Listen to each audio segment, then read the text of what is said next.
अंडमान और निकोबार द्वीप समूह की राजधानी पोर्ट ब्लेयर का नया नाम क्या है? अंडमान निकोबार द्वीप समूह की राजधानी पोर्ट ब्लेयर का नया नाम क्या है? जब श्री विष्णुपुरम, श्री राजेंद्रपुरम, पता नहीं है भाई, देखते हैं क्या है इसमें। एक में पे श्री विजयपुरम, श्री विजयपुरम। पेरिस पैरालंपिक 2024 में सुमित अंतिल ने किस स्पर्धा में स्वर्ण पदक जीता? पैरालंपिक की बात है 2024 में। सुमित अंतिल ने, जब सुमित अंतिल ने लंबी कूद या फिर डिस्कस थ्रो करें क्या? दो में से भाला फेंक है, भाला फेंक। पेरिस पैरालंपिक 2024 में सुमित अंतिल ने किस स्पर्धा में स्वर्ण पदक जीता? भाला फेंक, भाला फेंक। सुमित अंतिल, भाला फेंक। किस देश ने हैयाओ मियाजाकी को रेमन मैग्सेसे पुरस्कार से सम्मानित किया गया है? किस देश के हैयाओ मियाजाकी को रेमन मैग्सेसे पुरस्कार से सम्मानित किया गया है? जब जापान या पर उत्तरी कोरिया है, 3 में जापान है, जापान। किस देश के हैयाओ मियाजाकी को रेमन मैग्सेसे पुरस्कार से सम्मानित किया? जापान। हाल ही में भ्रष्ट IAS अमृतलाल मीणा को किस राज्य का नया मुख्य सचिव नियुक्त किया गया है? हाल ही में भ्रष्ट IAS अमृतलाल मीणा को किस राज्य का नया मुख्य सचिव नियुक्त किया गया है? जब 4 में तय बिहार। सटका शरीर के किस अंग का आभूषण है? सटका, जब गला नहीं, कमर है भाई, कमर। दोबारा देख ले, देख। अंडमान और निकोबार द्वीप समूह की राजधानी पोर्ट ब्लेयर का नया नाम क्या है? अंडमान और निकोबार द्वीप समूह, अंडमान निकोबार द्वीप समूह की राजधानी क्या है? पोर्ट ब्लेयर का नया नाम क्या है? श्री विजयपुरम, यानी कि नाम चेंज कर दिया है भाई पोर्ट ब्लेयर का। अंडमान निकोबार द्वीप समूह की राजधानी पोर्ट ब्लेयर का नया नाम क्या है? श्री विजयपुरम। पेरिस पैरालंपिक 2024 में सुमित अंतिल ने किस स्पर्धा में स्वर्ण पदक जीता? भाला फेंक। किस देश के हैयाओ मियाजाकी को रेमन मैग्सेसे पुरस्कार से सम्मानित किया गया? जापान है। हाल ही में भ्रष्ट IAS अमृतलाल मीणा को किस राज्य का नया मुख्य सचिव नियुक्त किया गया है? मुख्य सचिव बिहार का है भैया। सटका शरीर के, है ना, कमर है। सटका शरीर के किस अंग का आभूषण है? कमर। आगे चलते हैं। ये काम की चीज़ें हैं, पढ़ लेते हैं, काफ़ी काम आएगी लाइफ में। सेल्फ असेसमेंट करते समय ध्यान रखें इन बातों का। सेल्फ असेसमेंट करते समय ध्यान रखें इन बातों का। सेल्फ असेसमेंट यानी कि स्वयं का मूल्यांकन एक महत्वपूर्ण प्रक्रिया है। इसमें हम अपने गुण, कमजोरियाँ, रुचियाँ और कौशल को पहचानते हैं। इस प्रक्रिया के जरिए हमें पता चलता है कि हम किन कार्यों में अच्छे हैं और किन में सुधार की ज़रूरत है। इसके लिए आज हम लेकर आए हैं कुछ टिप्स जो आपकी मदद कर सकते हैं। आइए जानें। पहचानें कि आप किस विषय में दिलचस्पी रखते हैं और किस में अच्छा प्रदर्शन कर सकते हैं। खुद से सवाल करें कि आपके पास कौन से कौशल हैं और गुण हैं और कहाँ सुधार की ज़रूरत है। क्या आप डेली पढ़ाई करते हैं और उसमें कहाँ सुधार की ज़रूरत है? क्या आप डेली पढ़ाई करते हैं और उसमें कहाँ सुधार की ज़रूरत है। समय का सही प्रयोग करें। टाइम मैनेजमेंट पर ध्यान दें। समय का सही प्रयोग करें। ठीक, पिछले अनुभवों से सीखें ताकि आगे गलती ना हो। हमेशा खुद को प्रोत्साहित करें और अपने कॉन्फिडेंस को बढ़ाने के लिए पॉजिटिव सोच अपनाएं। हमेशा खुद को प्रोत्साहित करें और अपने कॉन्फिडेंस को बढ़ाने के लिए पॉजिटिव सोच अपनाएं। छोटे और बड़े लक्ष्य तय करें और उन्हें प्राप्त करने के लिए एक ठोस योजना बनाएं। छोटे और बड़े लक्ष्य। शारीरिक और मानसिक स्वास्थ्य को प्राथमिकता दें। शारीरिक और मानसिक प्राथमिकता दें क्योंकि ये पढ़ाई और समग्र विकास में अहम भूमिका निभाते हैं। स्वास्थ्य, शारीरिक और मानसिक। किसी भी नई जानकारी या अनुभव को सीखने के लिए तैयार रहें। किसी भी नई जानकारी या अनुभव किसी भी नई जानकारी या अनुभव को सीखने के लिए तैयार रहें। हमेशा खुद को बेहतर बनाने का प्रयास करें। बात तो सही है भाई। अपने लिए समय निकालें ताकि भावनाओं, विचारों और कार्यों को बेहतर समझ सकें। हमेशा नई जानकारी प्राप्त करने के लिए तैयार रहें और खुद को अपडेट रखें। हमेशा नई जानकारी प्राप्त करने के लिए तैयार रहें और खुद को अपडेट रखें। हमेशा अपने लिए समय निकालें ताकि भावनाओं, विचारों, कार्यों को बेहतर समझ सकें। किसी भी नई जानकारी या अनुभव को सीखने के लिए तैयार रहें। हमेशा खुद को बेहतर बनाने का प्रयास करें। शारीरिक और मानसिक स्वास्थ्य को प्राथमिकता दें क्योंकि ये पढ़ाई और समग्र विकास में अहम भूमिका निभाते हैं। छोटे और बड़े लक्ष्य तय करें और उन्हें प्राप्त करने के लिए एक ठोस योजना बनाएं। पिछले अनुभवों से सीखें ताकि आगे गलती ना हो। हमेशा खुद को प्रोत्साहित करें और अपने कॉन्फिडेंस को बढ़ाने के लिए पॉजिटिव सोच अपनाएं। समय का सही प्रयोग करें। टाइम मैनेजमेंट पर ध्यान दें। क्या आप डेली पढ़ाई करते हैं और इसमें कहाँ सुधार की ज़रूरत है? खुद से सवाल करें कि आपके पास कौन से कौशल और गुण हैं और कहाँ सुधार की ज़रूरत है। पहचानें कि आप किस विषय में दिलचस्पी रखते हैं और किस में अच्छा प्रदर्शन कर सकते हैं। बात तो सही है। अगर सही तरीके से देखा जाए तो इसमें मैनेजमेंट की बात की है कि भाई टाइम को सही तरीके से यूज़ करो। दूसरी, अपने स्वास्थ्य का ध्यान रखो, चाहे वो शारीरिक हो चाहे मानसिक हो। हमेशा खुद को अपडेट रखो, एक ये बताया गया है इसमें। और पिछली जो गलती कही है उनसे सीखो। अपनी जो काबिलियत है उनको पहचानो और खुद के लिए समय निकालो। ठीक, शानदार बात बताई गई है इसमें। चलो आगे चलते हैं। Current affairs short notes. प्रतियोगी परीक्षाओं की तैयारी करें इन नोट्स से। बोल्ड किए गए शब्द के जवाब के रूप में याद करें। बोल्ड किए गए शब्द जवाब के रूप में याद करें। कॉल्सन डिक्शनरी ब्रांड को वर्ष 2024 का वर्ड ऑफ द ईयर घोषित किया है। कॉल्सन डिक्शनरी ने PRAT को 2024 का वर्ड ऑफ द ईयर घोषित किया गया है। विराट तो नहीं है, पता नहीं यार। विराट पता नहीं है ना। विराट का तो वो आएगा ना, VIRAT कुछ ऐसा आएगा। वर्ड ऑफ द ईयर घोषित किया गया। 15वां भारत अमेरिका संयुक्त विशेष बल अभ्यास वज्र प्रहार 2 नवंबर से 22 नवंबर तक अमेरिका के इडाहो स्थित आर्चर कॉम्बैट ट्रेनिंग सेंटर में आयोजित होगा। यानी कि 15वां है भाई ये भारत अमेरिका संयुक्त विशेष बल अभ्यास वज्र प्रहार। अब वो क्वेश्चन क्या पूछेगा, वो यही पूछेगा, ये बताइए भारत व अमेरिका के बीच संयुक्त विशेष बल अभ्यास का नाम क्या है। यहाँ पर वज्र प्रहार किन किन देशों का संयुक्त सैन्य अभ्यास है। यहाँ पर कौन सा है, 15वां है भारत अमेरिका संयुक्त विशेष बल अभ्यास वज्र प्रहार 2 नवंबर से 22 नवंबर तक अमेरिका के इडाहो स्थित आर्चर कॉम्बैट ट्रेनिंग सेंटर में आयोजित होगा। भारत के मशहूर फैशन डिजाइनर रोहित वल का निधन हुआ। वे डिजाइन काउंसिल ऑफ इंडिया के संस्थापक सदस्य थे।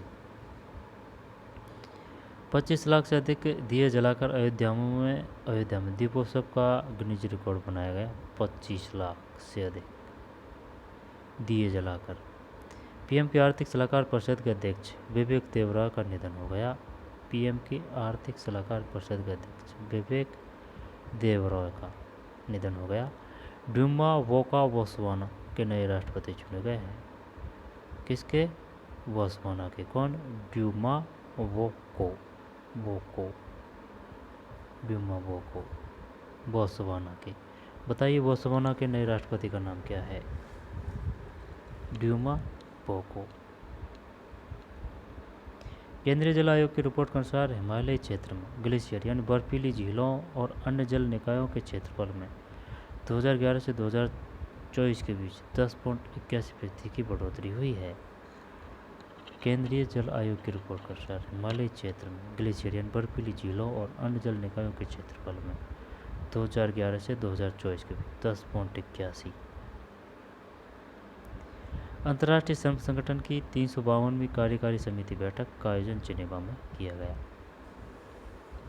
अंतर्राष्ट्रीय श्रम संगठन इंग्लिश में क्या बोलते हैं इसको? आई संगठन, ILO तो नहीं है, हाँ ILO ही है। आई से तो अंतर्राष्ट्रीय, एल से लिबरेशन संगठन, ओ से ऑर्गेनाइजेशन, ILO 352। बताइए अंतर्राष्ट्रीय श्रम संगठन की कौन सी बैठक का आयोजन किया गया है 352। जब ये तो नहीं पूछेगा, वो यही पूछेगा जिनेवा में। कोल इंडिया लिमिटेड ने 1 नवंबर को अपना 50वां स्थापना दिवस मनाया। तूफान कोंगरे से ताइवान प्रभावित हुआ है। ये पिछले 30 सालों में ताइवान में आया सबसे तेज टाइफून था। तूफान कोंगरे। बताइए ताइवान में कौन सा टाइफून आया है? कोंगरे। तूफान कोंगरे से ताइवान प्रभावित हुआ है। ये पिछले 30 सालों में ताइवान में आया सबसे तेज टाइफून था।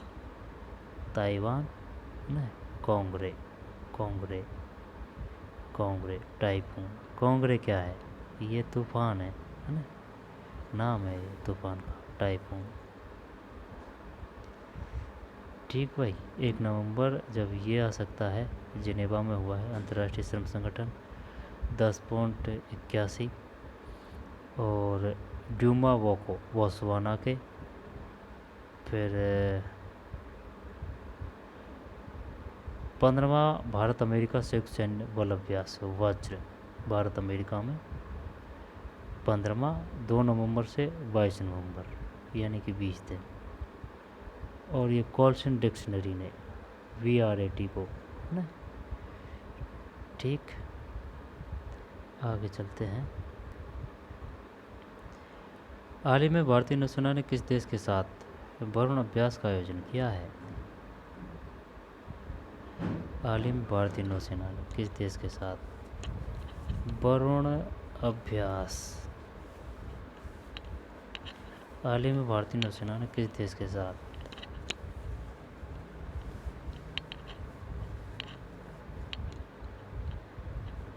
साथ वरुण अभ्यास का आयोजन किया है?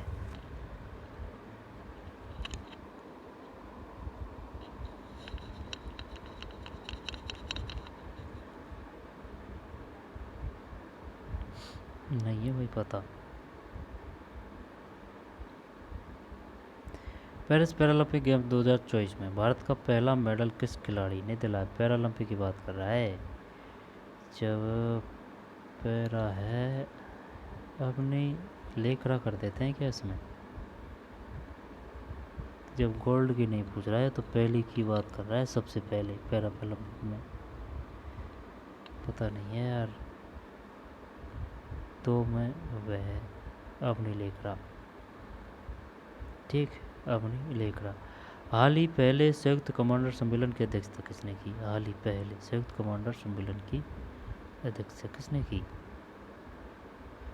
3 में तय राजनाथ सिंह। हाल ही पहले संयुक्त कमांडर सम्मेलन की अध्यक्षता किसने की? राजनाथ सिंह। हाल ही किस देश के सुदूर गांव में 82.2 डिग्री सेल्सियस तापमान? हाल ही में किस देश के सुदूर गांव में 82.2 डिग्री सेल्सियस तापमान दर्ज किया गया? कहाँ है? 4 में से ईरान। गजब यार, 82.2। निम्न में से कौन सा अभ्यारण्य विश्व धरोहर घोषित किया गया? जब रणथंभौर नहीं, केवला देव है। निम्न में से कौन सा अभ्यारण्य विश्व धरोहर घोषित किया गया? केवला देव। दोबारा देख ले, हाल ही भारतीय नौसेना ने किस देश के साथ वरुण अभ्यास का आयोजन, यानी कि वरुण अभ्यास किन किन देशों के मध्य है? भारत और फ्रांस, ठीक है ना। वरुण वरुण अभ्यास भारतीय नौसेना और फ्रांस। जब ये बताइए जो वरुण युद्ध अभ्यास है किन किन देशों के मध्य है? वरुण जो युद्ध अभ्यास है भारत व फ्रांस की सेना के मध्य, वह किस सेना के मध्य है? थल सेना के, वायुसेना के, जब नौसेना है, नौसेना। हाल ही में भारतीय नौसेना ने किस देश के साथ वरुण अभ्यास का आयोजन किया है? वरुण, फ्रांस, भारत, नौसेना। अग्निलेखरा पहला मेडल। हाल ही पहले संयुक्त कमांडर सम्मेलन की अध्यक्षता किसने की? पहले संयुक्त कमांडर, ये क्या है भाई? पहले संयुक्त कमांडर सम्मेलन की, हाल ही पहले संयुक्त कमांडर सम्मेलन की, ये वो है राजनाथ सिंह। हाल ही किस देश के सुदूरगाम में? ये ईरान है। और कौन सा विश्व विश्व धरोहर घोषित किया गया? कैबला देव है, ठीक, कैबला देव ईरान। और 3 में थे राजनाथ सिंह, अग्निलेखरा, फिर 1 में है फ्रांस, वरुण वरुण वरुण वरुण वरुण फ्रांस, भारतीय, भारत, फ्रांस, नौसेना, वरुण। ठीक, आगे चलते हैं। कंवर जनजाति मध्य प्रदेश में किस जिले में मुख्य रूप से निवास करती है? कंवर जनजाति, कंवर जनजाति दोबारा देख लो, ये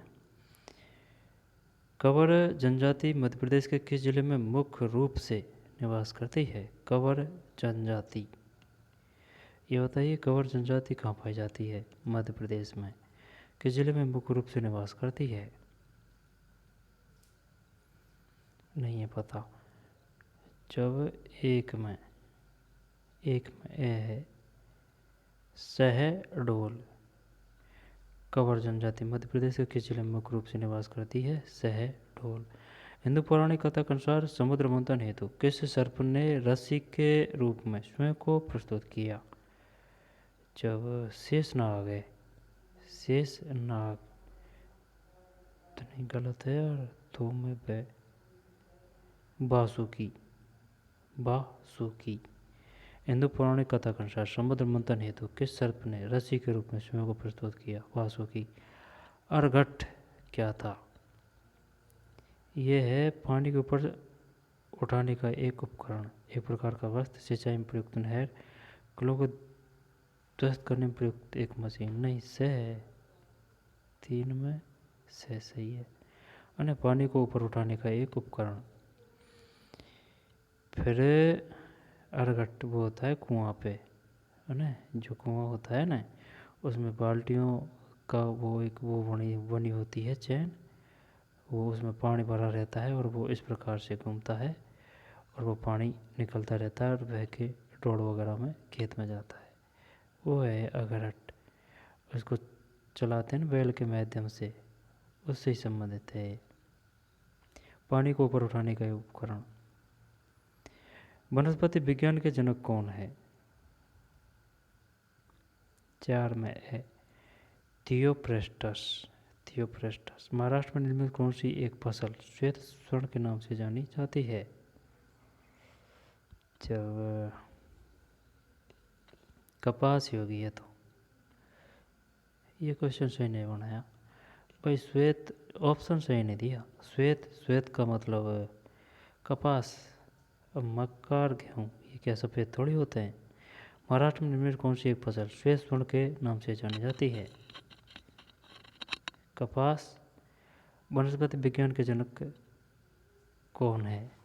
जब ये है थियोप्रेस्टस, थियोप्रेस्टस। अर्घट क्या था? पानी को ऊपर उठाने का एक उपकरण। और ये वासुकी। कंवर जनजाति मध्य प्रदेश में किस जिले में मुख्य रूप से निवास करती है? जब शहडोल, शहडोल, शहडोल। आगे चलते हैं। सिवनी में सत्याग्रह कब हुआ? सिवनी में, सिवनी, सिवनी या शिरडी, पता नहीं यार। सिवनी में सत्याग्रह कब हुआ? नहीं पता भाई। एक में द, यानी कि वर्ष 1916। सिवनी में सत्याग्रह कब हुआ? वर्ष 1916। अहिल्याबाई होलकर की मृत्यु, अहिल्याबाई होलकर की मृत्यु किस वर्ष हुई? जब 2 में से 1795। पंजाब में अहमदिया आंदोलन किसने प्रारंभ किया? पंजाब में जब 3 में थे मिर्ज़ा गुलाम अहमद। विषाणु में क्या होता है? जब विषाणु में न्यूक्लिक एसिड, चल देखते हैं ना विषाणु में क्या होता है। 4 में वे न्यूक्लिक एसिड और प्रोटीन। विषाणु मतलब बैक्टीरिया में क्या होता है? न्यूक्लिक एसिड और प्रोटीन। भारतीय संविधान के किस अनुच्छेद के तहत हिंदी को राजभाषा के रूप में मान्यता दी गई है? 343 है ना, 343। दोबारा देख ले। सिवनी में सत्याग्रह कब हुआ? सिवनी 1916। अहिल्याबाई होलकर की मृत्यु किस वर्ष हुई? 1795। पंजाब में अहमदिया आंदोलन किसने प्रारंभ किया? सर से पंजाब, मिर्ज़ा गुलाम अहमद। पंजाब में अहमदिया आंदोलन किसने प्रारंभ किया? मिर्ज़ा गुलाम अहमद। विषाणु में क्या है? न्यूक्लिक एसिड और प्रोटीन। भारतीय संविधान किस अनुच्छेद 343 है? ये बताइए। अनुच्छेद 343 संबंधित है हिंदी को राजभाषा के रूप में मान्यता दी गई। अनुच्छेद 343। विषाणु में क्या होता है? न्यूक्लिक एसिड और प्रोटीन। फिर पंजाब में अहमदिया आंदोलन किसने प्रारंभ किया? मिर्ज़ा गुलाम अहमद। 3 में तय। फिर अहिल्याबाई होलकर की मृत्यु किस वर्ष हुई? 1795 है ना, 1795। सिवनी सत्याग्रह कब हुआ? सिवनी सत्याग्रह हुआ 1 में तय, यानी कि वर्ष 1916। ठीक। मड़ियाचेवाणी गांव किस प्रदेश का पहला सौर गांव बन गया है? मड़ियाचेवाणी गांव किस प्रदेश का पहला सौर गांव बन गया है? जब ये है मड़ियाचेवाड़ी महाराष्ट्र। एक में से महाराष्ट्र। हाल ही में किस देश ने अनिवार्य सैन्य सेवा पुनः लागू की है? हाल ही में किस देश ने अनिवार्य सैन्य सेवा पुनः लागू की है? तो मैं वे क्रोएशिया। हाल ही किस राज्य सरकार ने कामकाजी महिलाओं के लिए 1 दिन की मासिक धर्म छुट्टी की शुरुआत की है? हाल ही किस राज्य सरकार ने कामकाजी महिलाओं के लिए 1 दिन की मासिक धर्म छुट्टी की शुरुआत की है? 3 में ए ओडिशा। ये अच्छी पहल है भाई, ओडिशा। हाल ही किस देश ने 79वें महासभा सत्र में संयुक्त राष्ट्र के सदस्य देश के रूप में सीट ग्रहण की? हाल ही में किस देश ने 79वें महासभा सत्र में संयुक्त राष्ट्र के सदस्य देश के रूप में सीट ग्रहण की? पता नहीं है भाई। 4 में तय फिलिस्तीन है, फिलिस्तीन। हाल ही में किस देश ने 79वें महासभा हाँ, संसद संयुक्त राष्ट्र के सदस्य देश के रूप में सीट ग्रहण की है 79 में। फिलिस्तीन। फतेह प्रकाश महल का निर्माण निम्न में से किस किले में कराया गया? फतेह प्रकाश महल का निर्माण निम्न में से किस किले में कराया गया? जब 5 में है चित्तौड़गढ़ का किला, पता नहीं है यार ये 5 में है। फतेह प्रकाश महल का निर्माण निम्न में से किस किले में कराया गया? फतेह प्रकाश महल, फतेह प्रकाश महल। चल तो बार देखा ना। मंड्या चिवावणी गांव किस प्रदेश का पहला सुरगाम बन गया है? ये महाराष्ट्र है। हाल ही में किस देश में अनिवार्य सैन्य सेवा पुनः लागू की गई है? क्रोएशिया है। क्रोएशिया। अनिवार्य सेवा का मतलब हर एक परिवार में से एक सदस्य तो जरूरी होगा। हाल ही किस राज्य सरकार ने कामकाजी महिलाओं के लिए एक दिन की मासिक धर्म छुट्टी की शुरुआत की है? ओडिशा है। हाल ही में किस देश में 79वीं महासभा सत्र में संयुक्त राष्ट्र के सदस्य देश के रूप में सीट ग्रहण की है? 79 फिलिस्तीन है। फतेह प्रकाश महल का निर्माण निम्न में से किस किले में कराया गया? फतेह प्रकाश महल मतलब चित्तौड़गढ़ का किला। फतेह प्रकाश महल का निर्माण चित्तौड़गढ़ का किला है भाई, फतेह प्रकाश महल। ये बताइए फतेह प्रकाश महल कहाँ है? यहाँ पर चित्तौड़गढ़ के किले में स्थित है फतेह प्रकाश महल। फतेह प्रकाश महल चित्तौड़गढ़ का किला। ठीक, अब इसको पढ़ेंगे बाद में। तो चलिए मिलते हैं नई वीडियो में। धन्यवाद।